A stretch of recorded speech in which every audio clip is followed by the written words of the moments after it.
Hi, ഇന്നത്തേത് chicken പിരട്ടാണേ. അതിനായി ആദ്യം 4 സവാള നൈസായി അരിഞ്ഞത് നല്ല തിളച്ച വെളിച്ചെണ്ണയിൽ വറുത്തെടുക്കാം. ഓ, വെളിച്ചെണ്ണയ്ക്കൊക്കെ എന്താ വില അല്ലേ?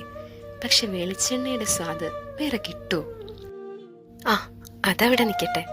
ശേഷം അതേ എണ്ണയിലേക്ക് മാരിനേറ്റ് ചെയ്ത് വെച്ച ചിക്കനും കൂടി നമുക്കൊന്ന് വറുത്തെടുക്കാം. ഇവിടെ മാരിനേറ്റ് ചെയ്യാൻ വേണ്ടി ലേശം മുളക് പൊടി, മഞ്ഞൾപ്പൊടി, ഉപ്പ്, ഇഞ്ചി വെളുത്തുള്ളി പേസ്റ്റ്, ഗരം മസാല എന്നിവ മാത്രമേ ഞാൻ ചേർത്തിട്ടുള്ളൂ. 1.5 കിലോ ചിക്കനാട്ടോ ഞാൻ എടുത്തിരിക്കുന്നത്. അത് വറുത്ത് കോരി മാറ്റി വെച്ചതിന് ശേഷം അതിലേക്ക് കുറച്ച് കറിവേപ്പില, ഇഞ്ചി വെളുത്തുള്ളി പേസ്റ്റ് എന്നിവ ഇട്ടിട്ട് നന്നായിട്ടൊന്ന് സോട്ട് ചെയ്തെടുത്തോ. അതിൻ്റെ പച്ചമണമൊക്കെ ഒന്ന് മാറി വരട്ടെ. അങ്ങനെ അതും കൂടി ഒന്ന് ഉറപ്പാക്കിയ ശേഷം ഇവിടെ 2 സവാളയും 1 പച്ചമുളകും ഞാൻ എടുത്തിട്ടുണ്ട്. അതും കൂടി ചേർത്ത് വീണ്ടും ഒന്നുകൂടി നന്നായി സോട്ട് ചെയ്തു. അപ്പം നിങ്ങൾ ആലോചിക്കും, ഇവക്ക് ഈ സോട്ടിയിൽ മാത്രമേ ഉള്ളൂ പണിയെന്ന് അല്ലേ?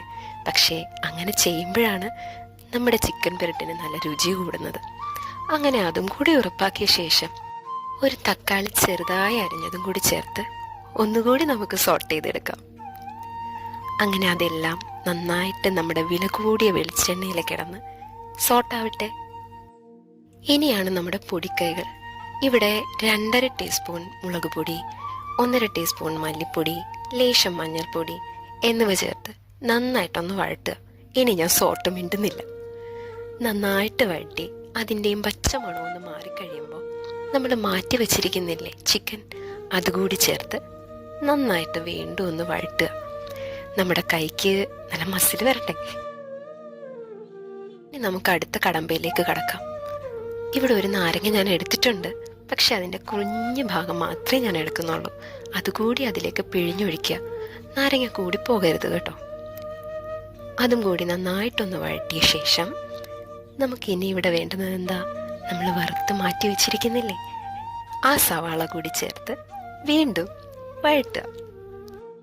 അതിനുശേഷം ഇവനെ കണ്ടോ, ഇവനെയും ആവശ്യത്തിന് ചേർത്ത് നമുക്കൊന്നുകൂടി വഴറ്റിയെടുക്കാം.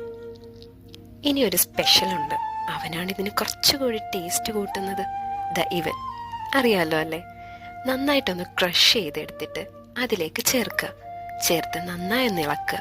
നിങ്ങളൊരു കാര്യം ശ്രദ്ധിച്ചോ, ഞാൻ ഉപ്പ് ചേർത്തിട്ടില്ല. സത്യം കേട്ടോ, വീഡിയോ എടുക്കാൻ വിട്ടുപോയതാണ്. ഇത്തവണത്തേക്ക് ക്ഷമിച്ചേക്ക്.